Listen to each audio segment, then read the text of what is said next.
Everyone, my name is Cameron, and welcome back to your regularly scheduled nonsense. Where today we are back with another stream on Xenon Racer for the A to Z Platinum Challenge. This actually will probably be the final stream. I got the 10-hour trophy off camera while watching the new Frankenstein movie with Oscar Isaac and Jacob Elordi, made by the wonderful Guillermo del Toro, directed and written by him. And I'm going to be honest, I do have a letterbox now, specifically for this reason, because I wanted to actually start kind of letterboxing and reviewing movies that I've watched. Oh, this is an eliminator race, isn't it? And I'm gonna be honest, it may be the best movie version of Frankenstein I've probably ever seen in my entire life. I think, and I'm gonna kind of, you know what? Screw it. I will quote my specific letterboxed review without the spoiler parts, specifically because I don't want to spoil the movie for those of you who have not seen it.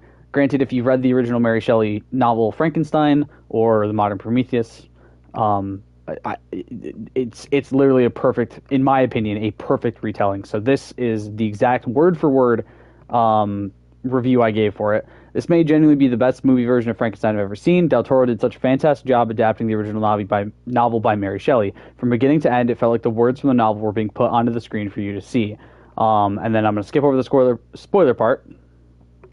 Elordi and Isaac both do amazing in their roles as the creature and Frankenstein respectively, and I don't think a better cast could have been chosen. Mia Goth as Elizabeth was also a very welcomed addition, and I think played her role beautifully. I highly recommend this one, especially if you read the original novel and love the story for more than just the basic man challenges God to create life, but for the deeper story underneath. I think, for me, as somebody who read it, like 9 years ago, 8 years ago now? 9 years ago, something like that. No. 10 years ago. Sorry, shit. Because it was my senior year of high school when I read that novel. For me, it stuck out on the page, man. It's such a great story. It is literally the very beginning of science fiction, and if you like science fiction, if you like horror, if you like anything along those lines, Frankenstein is the reason that I have that. And I think the movie did such a great job of showing the strife of both the creature. The one thing I think they missed out on was in the original novel, Frankenstein's monster / the creature compares himself to Adam, and then later Satan, as he feels he's not as in line with Adam as he thought he would be after reading Paradise Lost. And I think that was the one big spot I feel like they could have added to. Granted, I think it's great without the subtext of that and the undertone of that being put in there, because it doesn't need to be there, but it is a very, in my opinion, very impactful part of the novel to have that idea in there. Because again, it's set in a time where religion and science were very hand in hand. They weren't at battle. You can only believe in one of these things. It was very much, you have the ability to see both of them together and how they work and the nuances that are given with both science and religion and creation and things like that. And I think it's unfortunately a very impactful thing that has been lost to a lot of people.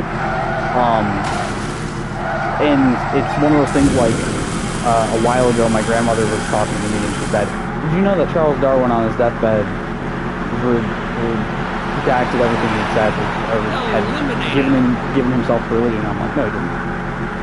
I looked it up later and it was in fact false, because it's not something he would have done. He didn't believe in creation. But the thing that I've always believed is if God is so omniscient, omnipotent, is that the word I'm looking for? Omniscient, whatever, why would he not give us the ability to evolve? Why would he not give us the ability to be better? And for people who try to say that evolution is not real and it's a myth and it's just a theory, here's the thing. We have more proof of evolution in our world than we do of things like gods and religion. For instance, we have a tailbone, which means at some point we had to have had a tail. We have organs and body parts that are no longer useful to us. Wisdom teeth, no longer useful. That's why they just kind of fall out. I think is it the gallbladder? I don't know, there's organs that are not useful to us anymore. We have evolved past needing certain organs in our body and certain parts of our body. So whether you have the engines these situations of people who believe it or not, let's go. It's one of those things of there's so much proof of both things having the possibility to be true out there in the world. And I think Frankenstein, from A, the time period it came out in, B, the time period it's set in, is so ingrained in that idea of science and religion working together, of what we can understand and what we do not understand, melding together and being this perfect mix and this perfect creation. And I love it. I genuinely think that for me, this movie did it so perfectly because it didn't shy away from the fact that was the thinking at the time. The thinking was never, you can only do this or you can only do that. It was always in combination with each other, and I think that was the perfect way to show that. It was not denying one in sake of or in spite of the other. It was solely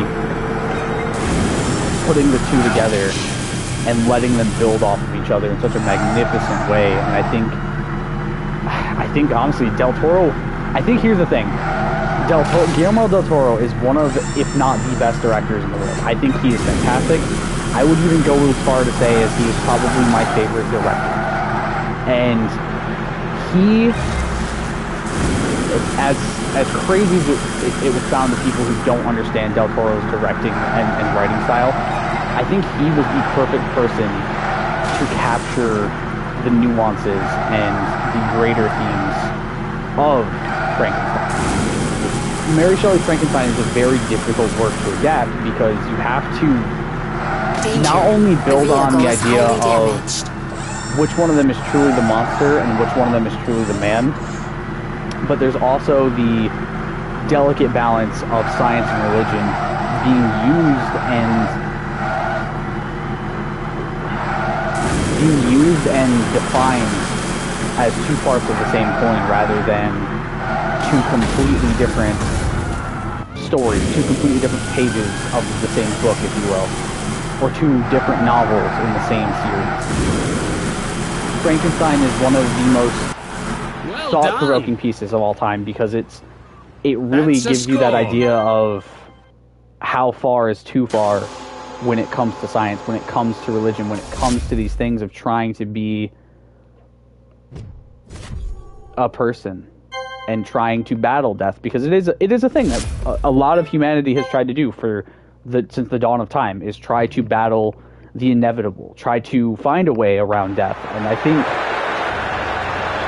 what could have been a schlocky...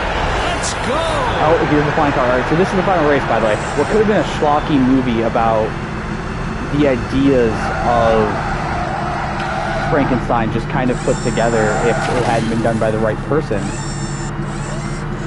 for me, turned into such a beautiful piece and such a great movie. And I'll say this, I don't use perfect in a lot of context. There's only a few movies I would really describe as perfect in my life. One of them is The Princess Bride. If you've never seen The Princess Bride, I highly recommend it. I will never shut up about how much I love that movie. But I would go as far as to say that this is one of those movies that I describe as perfect. I think from beginning to end, and the way Jacob Elordi captures the pain of the creature's voice, captures the idea that he knows he's not perfect, but he's trying his best. I think it's the best way I've ever seen it described. Granted, don't get me wrong, Boris Karloff, is that his name? Boris Karloff? I think from the original, back in like the 30s, genuinely, in my opinion, did such a great job portraying the monster. But obviously that telling of it, and The Bride of Frankenstein, for that matter, are you fucking kidding me? did it. I won! My first try, are you kidding? This moment would ever arrive. Finally. Oh my god. I think Boris Karloff did such a great job as the creature in the original movies. Capture the enthusiasm of the public. I have Damn, that was a lot shorter of a stream. That's the 10 minutes. 10-minute stream, guys. I did great. Maybe I could have waited to do the 10-hour trophy. Fuck, I didn't think this race was gonna be that easy for me. That's a score. But I think Jacob Elordi did such a great job of portraying the creature. Oh, excuse me. And there's the platinum for Xenon Champion. Both from the aspect of who the creature is, underneath the subtext of it is a quote-unquote monster birthed to life by a madman. I think... I don't know. I think he did great, and I think Oscar Isaac played his part amazingly. He balanced that idea of beauty in everything and insanity in everything.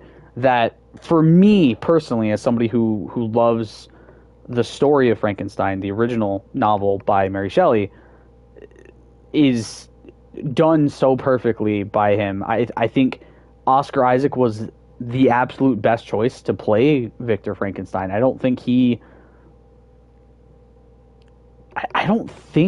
really was a choice that people would have seen making sense originally. But I think personally speaking, he probably was the best fitting actor for the type of writer and director that Guillermo del Toro is. I don't think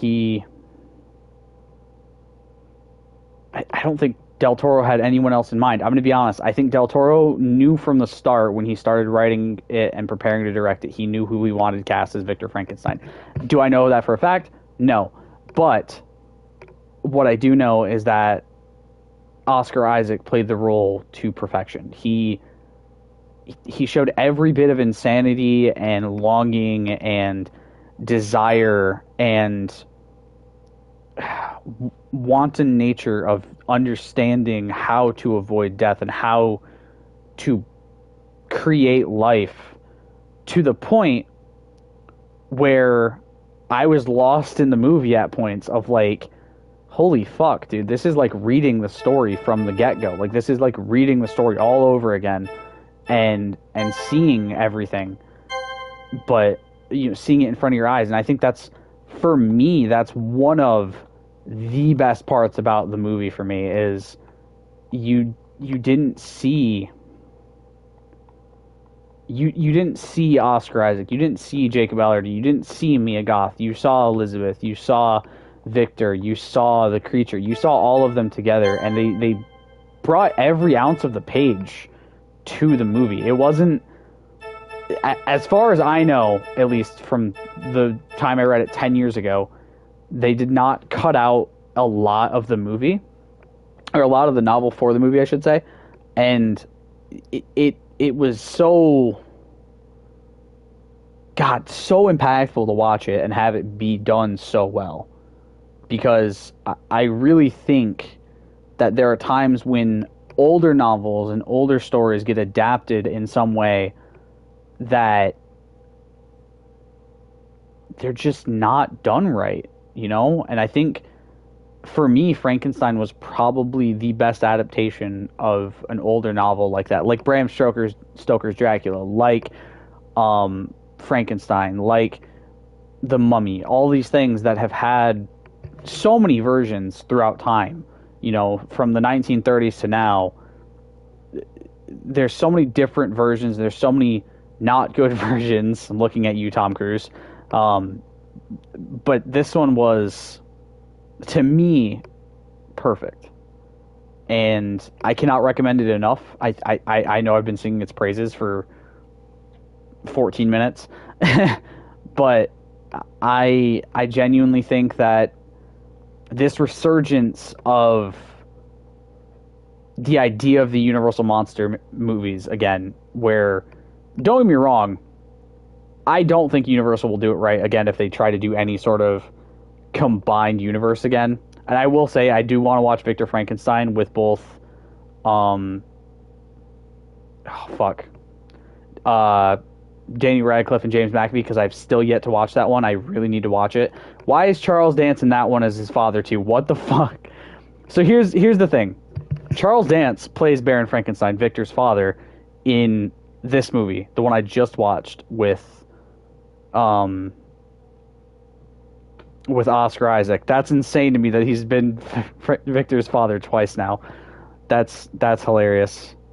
Also, the guy who plays Walder Frey was also in this movie, so it was really weird seeing Tywin Lannister and Walder Frey in something that is, not Game of Thrones. There's so many great versions too. That's the thing. There's so many great versions and so many different versions of Mary Shelley's Frankenstein that have been made, which is what I think is the best part about it. Is you can find so many different versions, and there's versions that are going to be good, and there's versions that are going to be schlocky and terrible, but you can find no fucking. Oh, okay, this isn't actually. Damn, I was really. Maggie Gyllenhaal's directing that? What the fuck? Sorry, I got distracted because there's apparently a movie coming out next year called The Bride, which is being directed by Maggie Gyllenhaal of all people, with Christian Bale and Peter Sarsgaard in it. What the fuck? And Jake Gyllenhaal. That checks out.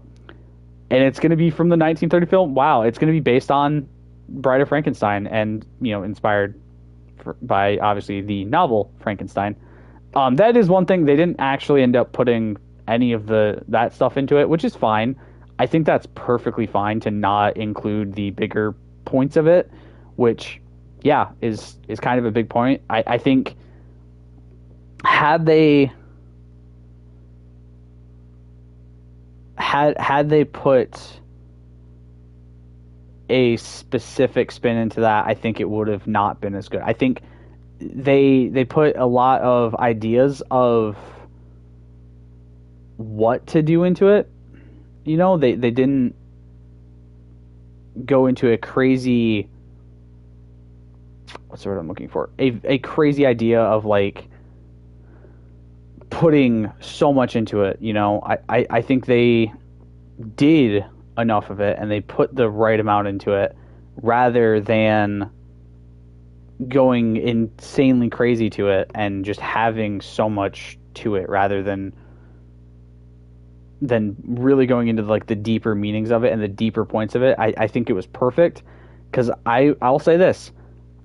I don't think they needed to go further into it and go into the depths of the bride being partially created. I think the ideas of it, and again, go watch the movie for the further understanding. I don't want to spoil the plot. I think the subtext of it being put into there and the ideas of a certain character really make it obvious where they were leaning with it, and that's perfect. I think that was the perfect way to do it. And yeah, I can't say enough about the movie. My favorite part is the fact that they have it start and end where the actual novel starts and ends, where you find Victor and the creature in the Arctic on a boat that's searching for the North Pole. Like, that's literally where the novel begins and ends. And they do that. They perfectly bookend it like that. And I think that's my favorite part, is instead of it being just going straight into Frankenstein and him creating the monster and things like that, they go very much into the ideas of where it started, and you get both sides of the story, and it's perfect. Because again, I think a lot of versions miss out on that. A lot of versions miss out on the perfect melding of it. And you have, in a degree, you have Igor. I wouldn't really say you have Igor. You don't. That's the one thing I will say is kind of missing, but I don't remember Igor being an actual character in the novel. That's what I thought. He's not in the original novel. So that's what I thought. I was like, I'm pretty sure he's not in the original novel. But a character similar to an Igor figure, an assistant figure, is there in Christoph Waltz's oh my god, I can't think of his fucking name right now. I just finished the movie too. You'd think I'd remember his name, but he's not in it. Heinrich Harlander. There we go. Um, and I think that's okay. He does have a younger brother. That's what I thought too. Again, I haven't watched this. Ernest. I didn't realize he had another brother. That's crazy. Oh. Hmm.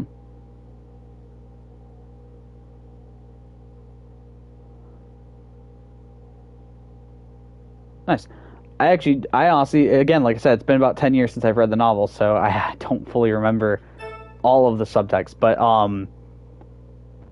you have Harlander, who is the uncle to Elizabeth, who is William's fiance. Which again is, I think, also a change from the original novel. I believe in the original novel, Victor is marrying Elizabeth. Um, but it's still such a perfect telling, in my opinion, where it goes into some and again, it goes very deeply into the ideas of familial issues that the original novel also paints, because Mary Shelley had a very strained relationship with her family. And yeah, I can't recommend it enough. If you love the novel, if you love any of the other versions of the movie, go watch Guillermo del Toro's Frankenstein. I think it is, again, the most perfect on-screen adaptation of the novel I've ever seen. And I honestly, I need Guillermo del Toro to do more movies. I'm going to be honest. I have loved him since I first watched Hellboy, and I will continue to love him. He is a fantastic director. He's a fantastic writer. He's a fantastic actor in the small few times he's done roles. Looking at you, Death Stranding.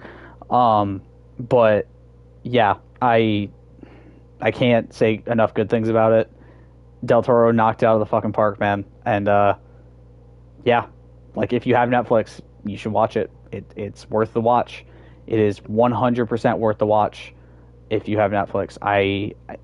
It was great. I loved it, and I can't recommend it enough. I like this game, honestly. I'll be honest. I should probably hark on the love of the game a little bit, huh? I think this movie was great, or this game was great. I think it was genuinely, for me, it was a hit or miss. It was kind of a love-hate relationship. There was times where I really didn't like this game. There was times when it felt very annoying and very complicated to get to a point where I was going to be able to finish it. But I think at the end of the day, the game was done really well. I think easy was definitely a little too easy for me, because I've done so many racing games. I'd heard so many things about how hard that race was, and I literally won it by the skin of my teeth on my first try. I honestly, it looked like I had tied with that car, with the flying car. I'm not gonna lie. I'm shocked I won. The Helix definitely made it an easy win, in my opinion. I kind of do wish that I would have saved the 10-hour trophy to pop it during the stream, but at the end of the day, I didn't really know where I was at for time for it. I kind of finished a race at like 40-something minutes, and it popped, and I was like, okay, there we go. I guess that's it, you know? But yeah, I honestly, I gotta say, I recommend this game. It takes a bit to get used to, and it takes a bit to get comfortable with, but I think at the end of the day, it was a very good racing game. I think it could have done with a bit more. I think the career mode was definitely shorter than I wanted it to be. I definitely think the career mode could have been longer. It seemed short. Like, it seemed long at the time, but now that I'm playing back, looking back through it, it was very short. Like, it seemed a lot longer and more daunting than it was, but by the time I got to this point, it was a breeze. It went through so fast, and I think it could have done with a little bit more. I think that, because I think even the time attacks, I don't think technically every track is in this. So we have Miami Seaside, we have Boston 1000, We have the Côte d'Azur New 500R, Dubai Beach R and Dubai Island, Lake Louise Bridge, Shanghai Airport, Tokyo Downtown Highway and Skyscrapers, and then these 4 are all DLC that got added after. But if you go to Fast Race, which is like the normal one, you have 2 versions of Miami Seaside, both of which would have been cool to have a time attack on. You have Boston 1000, Boston 1000R, which I think that one's fine to not have 2 versions on. You have Boston Port, which I think would have been cool to have a time attack on. Boston Port R, again, doesn't need a time attack. Downtown would have been cool to have a time attack on. Even, honestly, I think both versions of Downtown would have been cool to see a time attack on, but I definitely think having a time attack on every race would have been a lot more fun. Even if... So here's the thing. You can see the Boston 1000 has Downtown in it, and it has the Port in it, which also, by the way, has Downtown in it. So Downtown is this tiny piece of the map. The Boston 1000 expands past where the Port ends. But I think it still would have been cool to have the Port or Downtown as a time attack. I think adding more time attacks wouldn't have hurt this game. It would have fleshed it out more and given you more things to do. Côte d'Azur New 500, literally, I think the Historic would have been cool to have a time attack on as well. Personally speaking, I liked this one more than I liked the New 500. I think the New 500 kind of sucked, if I'm being completely honest. And you can see, again, where the New 500 and the Historic are. You can kind of see like where the symbolisms are. The kind of middling section is right around where this one has its final peak. And this one just expands it. The New 500 expands it. But I think that expansion doesn't add anything fun to the race. I think the expansion makes it worse, and I liked the Historic better. I think this one would have been cool to have a time attack on. Dubai Beach, again, I think Dubai Downtown wouldn't have added anything. It just adds a little bit, it just changes up the beach a little bit. Dubai Island probably would have, I think that having that one's fine too. But Dubai Festival would have been cool to have because it adds like that portion there where it's just kind of a different spot. But, again, Lake Louise Bridge, and I think Lake Louise Forest would have been cool to have a time attack on because it's a longer stretch of it. And then the Shanghai Oval would have been cool just because it's such a different... It's not crazy, but it's definitely different enough to the airport that I think it would have been fun to do. The Garden would have been cool to have, I think, and the Expo. I think having more time attacks would have been cool, I feel like. It would have added more, in my opinion, to the game and just given you a little bit more time to play. I also think that all of your time attacks and free mode races and things like that, I think everything that you do as far as races go, so anything in the championship, anything in fast race, split screen, online, or edge mode, I think all of these should have counted to your total playtime, which I think the only things that do are these 4, from what I can tell. I don't think anything in edge mode actually counts. I know free mode doesn't, but I don't think these 3 count either.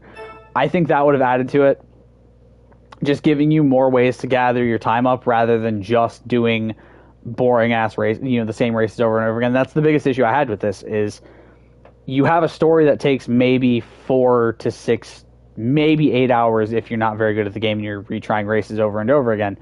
But if you're really good at the game and the story only takes you about 4 to 5, maybe 6 hours, that means you have at least 4 hours of time that you can just sit there and dick around. Which, what are you going to do? Play through the entire story again just to get get the time up? Or are you just going to go play random races? And I think it's nice that the online does count, but again, the issue with the online is you can race alone. First off, you don't have to race, with anyone else, and you finish it really fast. By the time my 20 races were done, I was done with everything else the online required. And that kind of upset me because it's like, again, the guide said like 30 races to get to rank 10, and it took me barely even 20 to get to rank 10. Either they've changed something and you level up a little bit faster, or that takes into account the idea that maybe you lose some races and don't get as much XP from it. I don't fully know. I really don't. But, I lost 1 race out of the 21 I did because I had to do 1 extra because I lost. But I think this game could have done with more to it. And I'm going to be honest, I talked mad shit about this game, stream 1, but 5 streams in, I actually really enjoyed it. I think it's a good racing game, and it could have done with more fleshing out and maybe more post-launch content, and it would have been fantastic, and it would have been a stellar racing game that I could see getting a sequel. I don't think this is getting a sequel, because again, I think the devs and the original, like the way they published it, and the devs just didn't. Wait a second. Wait a fucking second. I know why I recognize the company name now. I know why I recognized Sodesco. I'm pretty sure, I don't know if it's the publisher. Pretty sure Sodesco, they are the ones who did fucking Real Farm. I fucking knew it. God damn. I was like, I know that name from somewhere, and I can't figure out why. They did Real Farm. That's why this publisher sounded familiar to me. That game fucking sucked. Xenon Racer, I think, was better than Real Farm, I'll be honest. If I had seen that it was the same people who published and made Real Farm, I probably would have ignored this game and never played it, because that game was a buggy fucking mess. But this game was actually a lot of fun. I will say, it did freeze on me. If you're going to go for this platinum and you need the time for the hours, do split screen. Do split screen against a second controller. Does not have to actually be a person. Just do split screen, because if you do a normal race, if you go to like fast race and you just sit there or whatever, or you back up, it froze on me every single time. So I ended up just doing split screen for all of it, because it was a lot easier than trying to, go, maybe 2 minutes and then the game crashes. So do split screen. It seemed to work a lot better for me. I don't know if it was because the game didn't have to process as much stuff moving around or what it was, but do split screen one-on-one and just finish with the first car, and then just wait with the second car for a bit of time, and then cross the finish line when you get done. You can do more than one lap. I do know that as a fact. You can do 3 laps, 2 laps, or whatever, and you can just sit there for like an hour between, before finishing each lap. So theoretically, you could do. Let me check this really quick. I think you can do up to 10 laps. Yeah, you can do up to 10 laps. So theoretically, what you could do is do a 10-lap race on split screen against yourself, go through and just wait for 10 hours. Now, granted, I'll say this. Dumb idea to do that. I would say probably do it in like maybe 2 to 3 hour stretches if you're going to do this in total. Or do like an hour and then like 20 minutes and then like 30 minutes or something like that. Don't do a full hour every time. Or if you're going to do that, do 1-lap races. I think the game can process it properly. It's just, it seems like it has trouble the longer you sit there. But each lap will reset over at 59:59, so make sure you cross the finish line before that. It might still count the time. I don't know for sure. I didn't really want to risk it, so I just made sure that I was crossing the finish line before the timer reset just to be safe. But yeah, I think this is a good game. I would have liked more of it, to be honest. It's just crazy to say afterwards, because I didn't think I was going to feel that when I came to it. I also think that, again, I still have the issues with the durability bar. I think that was still a problem. I didn't look at any of these body masks, and I think these all kind of suck. For how good this car is, and the fact that this was technically DLC, it's a duck. Oh my god, it's a duck. I love it. I should have changed that when I had the chance. Damn it. I don't think this game should have had a durability bar. I think that was still a dumb idea. But I think the game itself still ended up being pretty good by the end of it. And I recommend it. I do. I don't recommend like going deep into it and playing it like crazy, but I definitely do recommend the platinum. It's pretty easy. The game's pretty fun. You might get pretty pissed off midway through like I did, but once you start unlocking better cars and you can kind of get an idea of how to customize them, I think you've got it under control. It's very easy to win, and it's very easy to do a good job with the game.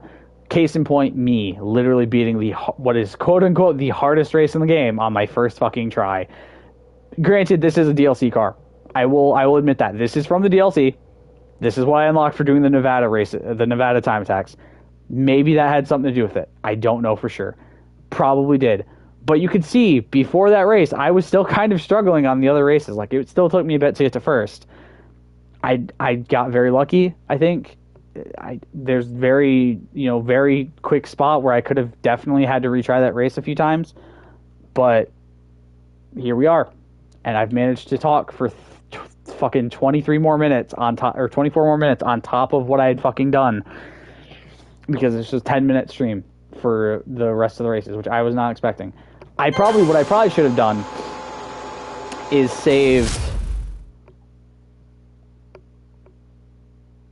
this and all of this for this stream and just ended the last stream by finishing this race. Wait, no, because that was literally the start of the stream. I should have done the rest of the hour grind first, then did this, did the time attack, and then finished the rest of the races. That would have been smarter. I don't know why I didn't do that. That would have made so much more sense. But here we are. You know, hindsight is 20/20, as they say.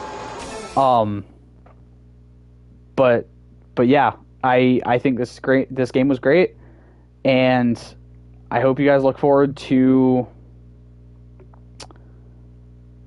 God, I hope you guys look forward to the next Platinum Journey video, because this was Platinum 225. So, don't know if it will be coming out before I'm done with the challenge. I might wait till the challenge is done so I can give kind of my thoughts on the full challenge first, and then do the Platinum Journey update. I haven't decided yet what I'm going to do. I only have 3 games left, so I might finish this challenge first, do my video on the challenge itself, what I thought of it at the end of it, and each game, and then do the Platinum Journey video, even though you guys will know I'm 3 Platinums ahead of 225. But that way I can kind of just give a little bit of a breather and give myself the idea of what I wanted to say for each of the games I did in this specific challenge, because I don't think... How many of the games... I need to look at that now. How many of the games actually fit into my most recent 25? Because it's not going to be all of them. And I know I did the video that mentioned... Yeah, because it started at J for this stretch of 25.